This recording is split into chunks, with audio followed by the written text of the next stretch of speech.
JEPYQ questions பார்க்கலாம் பாருங்க. The SI unit, the dimensions of square root of epsilon naught by mu naught is அப்படின்னு கேட்டிருக்காங்க. இப்போ நம்ம என்ன பண்ணலாம்னா square root of epsilon naught by mu naught இருக்கு இல்லையா, இதை எப்சிலான் நாட்ல மல்டிப்ளை பண்ணி டிவைட் பண்ணிடலாம்ப்பா. அப்படி பண்ணிடலாம், கரெக்டுங்களா? இப்படி பண்ணிட்டீங்கன்னா இந்த எப்சிலான் நாட் ஸ்கொயரை ரூட்ல இருந்து வெளியேற்றோம்னா எப்சிலான் நாட் கிடைக்கும். into 1 by square root of mu naught epsilon naught இருக்கும். இந்த 1 by root of mu naught epsilon naught இருக்கு இல்லையா, இதுதான் ஸ்பீட் ஆஃப் லைட். அப்போ epsilon naught into speed of light.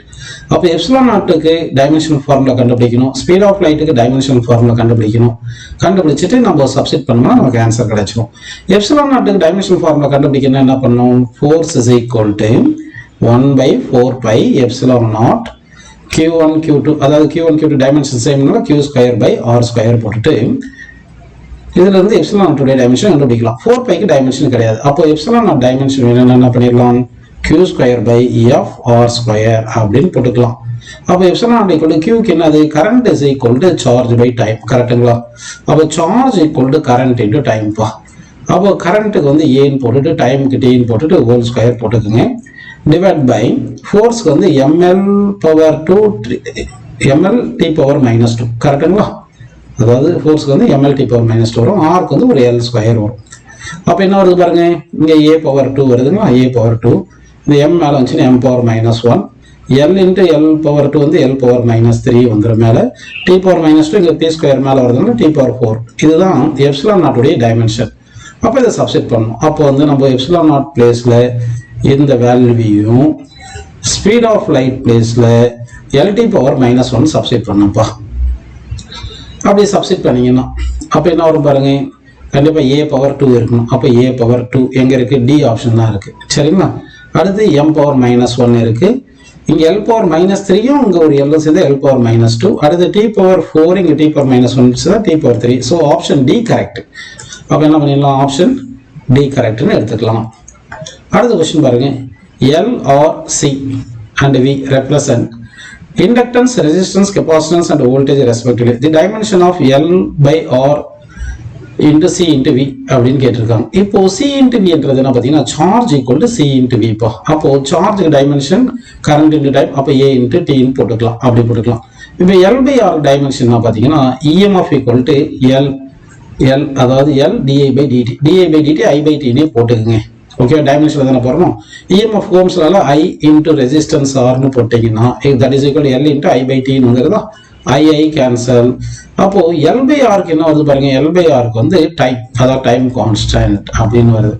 அப்போ L by R C V தானே கேட்டிருக்காங்க. அப்போ எல் பை ஆருக்கு என்ன போட்டுக்கலாம், நம்ம டைம்னு போட்டுக்கலாம். டிவைட் பை சி இன்டு விக்கு என்ன பண்ணலாம், ஏ இன்டு டின்னு போட்டுக்கலாம். அப்போ இது மேலே போனால் என்ன வரும், இந்த சி இன்டு விக்கு நம்ம என்ன போட்டுக்கலாம், ஏ இன்ட்டு டின்னு போட்டுக்கலாம், கரெக்டுங்களா? சரி, அப்படி போட்டுட்டிங்கன்னா ஆன்சர் என்ன வருது பாருங்க. அப்போ எல் பை ஆருக்கு வந்து டீன்னு போட்டோம், சி இன்ட்டு விக்கு ஏ இன்ட்டு டின்னு போட்டோம், டி கேன்சல் ஆயிடுச்சு, ஏ மேலே போயிடுச்சுன்னா ஏ பவர் மைனஸ் 1. ஸோ அப்போ வந்து ஏ பவர் மைனஸ் 1 வந்து ஆப்ஷன் பி கரெக்டுப்பா. ஓகேங்களா? அடுத்த கொஸ்டின் பாருங்க. The force of interaction between two atoms is given by F is equal to alpha into beta exponential power minus x square by alpha kt, where x is the distance, k is the Boltzmann constant, t is temperature and alpha and beta are two constants. The dimensions of beta கேட்குறாங்க. அப்போ exponential power number வரும், இதுக்கு வந்து dimension formula இருக்காது. அப்படின்னா அந்த பவருக்கு மட்டும் நம்ம என்ன போட்டுக்கலாம், x square by alpha ktக்கு வந்து no dimension, m power 0 l power 0 t power 0 போட்டுக்கலாம். x ஸ்கொயருக்கு என்ன போடலாம் பாருங்க, l பவர் 2 போட்டுங்க, ஆல்பா அப்படின்னு வச்சுக்கிங்க. இப்போ இங்கே கேவும் டி என்ன சொன்னாங்க பாருங்க, டி வந்து டெம்பரேச்சர், கே வந்து போல்ட்ஸ்மேன் கான்ஸ்டன்ட். ஓகேங்களா? ஓகே, அப்போ புரியுது. இப்போ போல்ட்ஸ்மேன் கான்ஸ்டன்ட் டைமென்ஷன் ஃபார்முலானா energy equal to 3/2 kT, k into Boltzmann constant தெரியும். அப்போ k இன்ட்டு டிக்கு வந்து என்ன வந்துடும், எனர்ஜி வந்துடும். அதனால தான் k இன்ட்டு டிக்கு எனர்ஜி டைமென்ஷன் போட்டாங்க. இப்போ இதை சிம்பிளை பண்ணோம்னா நமக்கு ஆல்ஃபா கிடைக்கும். ஓகேங்களா? அடுத்து வந்து எக்ஸ்போனன்ஷியல் பவர் வந்து நோ டைமென்ஷனால இதுக்கு டைமென்ஷன் கிடையாது. Force dimension alpha into beta dimension equal. அப்போ force dimension alpha into beta dimension same. Force ml t power minus 2, ஆல்ஃபாக்கு இங்கே கண்டுபிடிச்சிருக்கோம் m power minus 1 t power 2 into beta. அப்போ இது இந்த பக்கம் கொண்டு போயிட்டோம்னா பீட்டாக்கு m power 2 l t power minus 4 வருது. அப்போ ஆப்ஷன் பி கரெக்டுப்பா. ஓகே, அடுத்த கொஸ்டின் போயிடலாம் பாருங்க. Speed v, acceleration e and force f are considered as fundamental units the dimensions of Young's modulus will be, இது எப்படி derive பண்ணலாம்னா வந்து Young's modulus depends on speed and acceleration and force னு வச்சுக்கிட்டு இதுக்கு power x y z னு வச்சுட்டு dimensional மெத்தட்ல இந்த xy z வேல்யூ கண்டுபிடிச்சோம்னா சப்ஸ்டிட் பண்ணோம்னா ஆன்சர் வந்துரும். அதான் பாருங்க இங்க xy z வைக்காம abc னு வச்சுட்டாங்க பவர். ஓகேவா? அப்ப velocity lt power -1, force mlt power -2, acceleration lt power -2 போட்டு இங்க பவர் abc கண்டுபிடிச்சு சப்ஸ்டிட் பண்ணேன். யங்ஸ் மாடுலஸ் டைமென்ஷன் ஃபார்முலா என்னது? ml power -1 t power -2. இப்போ இந்த m power b இங்க போட்டுங்க. l power a இருக்கு, இங்க l power b இருக்கு, l power c. அப்ப l power a plus b plus c, t power -a இங்க t power -2b இங்க t power -2c. அப்ப t power -a -2b -2c போட்டாச்சு. இப்போ போத் சைடு என்ன பண்ணலாம்? நம்ம டைமென்ஷன் ஈக்குவேட் பண்ணிக்கலாம். m பவர் இங்க 1 இருக்கு, அங்க b இருக்கு, அப்ப b = 1. l பவர் -1 இருக்கு, இங்க a plus b plus c இருக்கு, அப்ப a plus b plus c = -1. இங்க t power -a -2b -c இங்க -2 இருக்கனால -a -2b -2c க்கு -2 வருது. புரியுதுங்களா? இப்போ இந்த ஈக்குவேஷன் சால்வ் பண்ணோம்னா a -4 b 1 c 2 வருது. அப்ப Young's modulus = a ன்றது இங்க போட்டீங்கன்னா v power -4 f power 1 a power 2 னு வருதுப்பா. அப்ப ஆன்சர் வந்து option D correct. Option D கரெக்ட்னு போட்டுக்கலாம். ஓகேங்களா?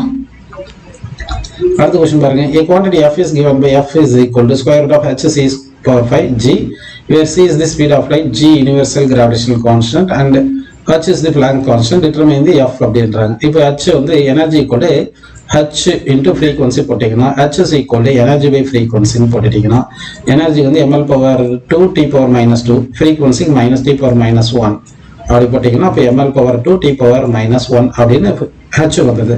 Universal gravitational constant f = g m1 m2 அப்படினா m2 போட்டு by r2 போட்டுருங்க. அப்ப g என்ன வருது? fr² by m2 போட்டுட்டீங்கன்னா f க்கு வந்து mlt power -2, r வந்து l power 2, m க்கு வந்து m power 2 போட்டு சிம்பிளை பண்ணீங்கன்னா g கிடைச்சிருது. ஸ்பீட் ஆஃப் லைட்டுக்கு lt power -1. இப்போ இதெல்லாம் சப்ஸ்டிட் பண்ணணும். நீங்க சப்ஸ்டிட் பண்ணீங்கன்னா ஆன்சர் வந்து என்ன கிடைக்குதுன்னா எனர்ஜி கிடைக்குது. கரெக்ட்டுங்களா? அதாவது சிம்பிளை பண்ணீங்கன்னா ml power 2 t power -2 கிடைக்குது. அப்படின்னா வந்து அது வந்து என்ன வருது? ml power 2 t power -2 வரதுனால அது எனர்ஜின்னு போட்டுக்கிறப்பா. அடுத்த क्वेश्चन பேர்லாம் பாருங்க. Expression for time in terms of g h c. Already நம்ம g h c போன क्वेश्चनலயே சொல்லிட்டோம். அப்போ வந்து time is directly proportional to h g c. இது பவர் abc அவங்க என்ன வச்சிருக்காங்க அந்த மாதிரி பண்ணிடலாம். Time directly proportional g h c ன்னு போட்டு பவர் x y z போட்டாங்க. g க்கு h க்கு c க்கு போன क्वेश्चनல டைமென்ஷன் ஃபார்முலா சொல்லியிருந்தேன். அப்படியே சப்ஸ்டிட் பண்ணிட்டீங்கன்னா சப்ஸ்டிட் பண்ணிட்டு டைமுக்கு வந்து t பவர் 1 மட்டும் இருக்கும், m பவர் 0 l பவர் 0. இப்போ பவர்ஸை ஈக்குவேட் பண்ணணும். ஈக்குவேட் பண்ணிட்டீங்கன்னா உங்களுக்கு இந்த x y z வேல்யூ இந்த மாதிரி கிடைக்குது. சப்ஸ்டிட் பண்ணீங்கன்னா ஆப்ஷன் c கிடைக்கும்ப்பா. So option c correct. அடுத்த क्वेश्चन பாருங்க. The dimensions of stopping potential in photoelectric effect in units of Planck constant, speed of light, gravitational constant. Already Planck's constant, speed of light, g எல்லாமே சொல்லியிருந்தோம். அதனால stopping potential directly proportional to என்ன பண்ணுவோம்? Planck's constant, speed of light, g போட்டு power x y z னு போட்டு இந்த பவரை கண்டுபிடிச்சிடணும். பாருங்க power கண்டுபிடிச்சிடணும்.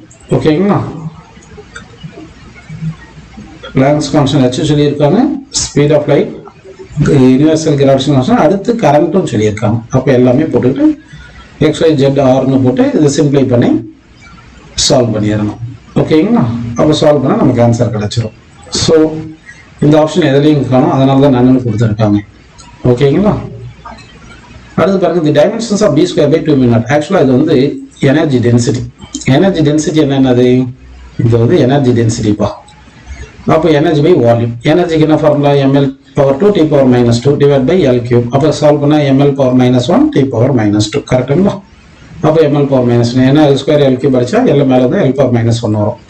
So option D correct. ஓகேங்களா? ஓகே. அடுத்த क्वेश्चन போல பாருங்க. The characteristics distance at which quantum gravitational effect is significant. The Planck length can be determined from a suitable combination of the fundamental physical constants g h c. திருப்பி அதே தான் வருது. Which of the following correctly gives the Planck length? அப்போ Planck length அப்படின்னா நமக்கு L வரணும் dimension. அப்போ ஒவ்வொன்றுத்துக்கும் டைமென்ஷன் சப்ஸ்டிட் பண்ணி பார்க்கணும். எந்த ஆப்ஷனுக்கு வருதோ அதுதான் கரெக்ட். அப்போ வந்து பார்த்தீங்கன்னா √h(g/c³ போடும்போது என்ன வருது? லெங்க்த்னு வருது. அதனால அப்படி பண்ணிக்கலாம். அப்படி இல்லைன்னா கூட நம்ம length directly proportional h power a g power b c power வேணா x y z வச்சுக்கலாம். x y z வச்சுட்டு இப்போ டைமென்ஷன்லாம் சப்ஸ்டிட் பண்ணி பார்த்தீங்கன்னா எக்ஸுக்கு 1/2 வந்திருக்கும், ஒய்க்கு 1/2 வந்திருக்கும், ஜெட்டுக்கு வந்து 3/2 வந்திருக்கும். அப்போ சப்ஸ்டிட் பண்ணியிருந்தா கூட இந்த மாதிரி டைரக்டாகவே டெரிவ் பண்ணியிருக்கலாம். ஓகேங்களா? அப்படின்னா ஆப்ஷன் வந்து பி வருதுப்பா. அடுத்து பாருங்க, time t, velocity c, angular moment h are selected as a fundamental quantities instead of mass, length and time. length, mass, time விட ஃபண்டமெண்டல் குவான்டிட்டியாக எடுக்காம டைமு, வெலாசிட்டி, ஆங்குலர் மொமெண்டம் எடுத்திருக்காங்க. அப்படி இருந்தால் மாஸுக்கு டைமென்ஷன் என்ன வரும்னு கேட்குறாங்க. அப்போ மாஸ் வந்து directly proportional D power A C power B, சரிங்களா, H power angular momentum H power சின்னு போட்டுட்டு இது என்ன பண்ணிடலாம், M power 1 L power 0 T power 0 equal to டைமுக்கு டி பவர் 1 போட்டு பவர் ஏ, சிக்கு வந்து எல்டி பவர் -1 போட்டு பவர் பின்னு போட்டு பிளாங்க்ஸ் கான்ஸ்டன்ட் சொல்லியிருந்தோம். என்ன சொல்லியிருந்தோம், எம்எல் பவர் 2 டி பவர் -1 சொல்லியிருந்தோம். சரிங்களா, டி பவர் -1 பவர் சி போட்டு இப்போ ஏபிசி கண்டுபிடிக்கணும். சப்ஸ்டிட் பண்ணிங்கன்னா ஆன்சர் வந்துடும். புரியுதுங்களா? அப்போ சப்ஸ்டிட் பண்ணி ஆன்சர் வந்து நமக்கு இந்த ஆன்சர் கிடைச்சிருக்குப்பா. ஏ ஆப்ஷன் கிடைக்குது. ஆப்ஷன் ஏ கரெக்ட் அப்படின்னு எடுத்துக்கலாம்ப்பா.